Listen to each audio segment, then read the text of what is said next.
Nah, baik teman-teman, sekarang kita lanjutkan lagi ya. Untuk yang terakhir yaitu skill yang ke-14 atau keterampilan atau kemahiran yang ke-14.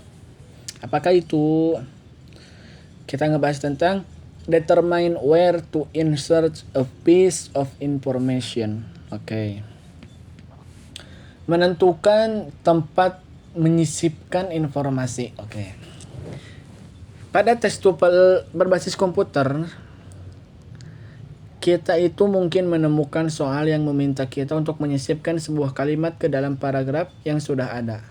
Nah, ini kayaknya kalau ini cukup gampang ya.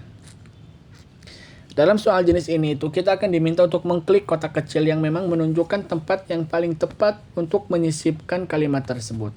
Oke, kita lihat contohnya ya. Kita lihat pertanyaannya dulu. Kalimat berikut ini paling cocok disisipkan di mana? Nah, ketika salah satu saudara laki-laki terbunuh, saudara laki-laki masih menciptakan permainan ini untuk menjelaskan peristiwa tersebut.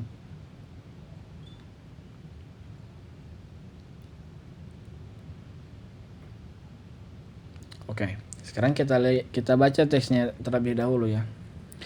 Asal-usul permainan catur itu tidak diketahui dengan pasti.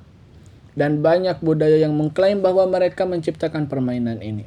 Salah satu legenda mengatakan bahwa catur itu diciptakan selama perang Troya. Menurut legenda lain, catur itu diciptakan untuk menggambarkan pertempuran antara dua saudara kerajaan yang memperebutkan tahta Persia. Nah, bahkan di dalam legenda lain, catur itu diciptakan oleh filsuf Arab legendaris namanya itu Sasa. Jadi memang banyak pengklaiman di sini gitu. Jadi kita itu tidak tahu gitu yang mana sebenarnya tapi nah seperti itu. Jadi apapun asal usulnya, catur sudah dikenal di India sejak 500 sebelum Masehi bahkan. Dan kemudian itu menyebar ke Persia di mana pemerintahan ini di mana permainan ini itu banyak mengambil istilah yang masih digunakan hingga kini.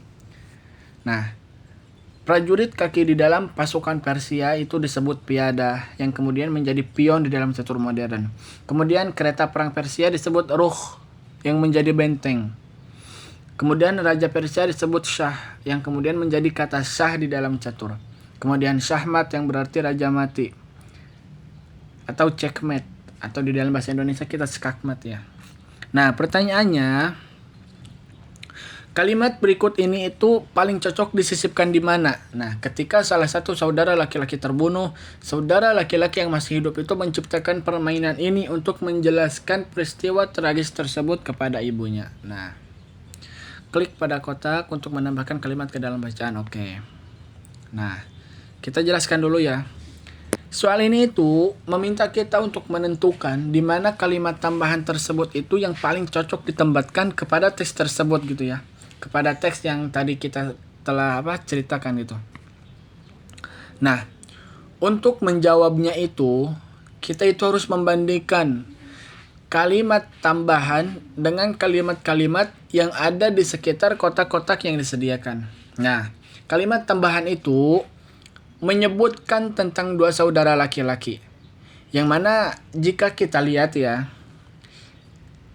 hanya ada satu kotak yang berada di antara dua kalimat yang juga menyebutkan tentang dua saudara laki-laki tersebut, yaitu kotak nomor 1. Jadi, jawaban yang paling tepatnya itu adalah dengan mengklik kotak nomor 1 ya. Yaitu ketika kotak nomor 1 itu yang when on brother was killed. Oke. Nah, jadi ya begitu ya teman-teman. Jadi intinya soal ini itu menguji kemampuan kita untuk memahami hubungan antar kalimat di dalam sebuah paragraf, dan kita itu harus bisa memilihkan tempat yang logis untuk menyisipkan informasi baru tersebut ke dalam paragraf tadi ya. Nah, seperti itu ya teman-teman. Mudah-mudahan bermanfaat dan bisa membantu kalian semua untuk bisa mengisi beberapa tes TOEFL yang mungkin kalian akan hadapi gitu ya. Barakallahu fikum. Wassalamualaikum warahmatullahi wabarakatuh.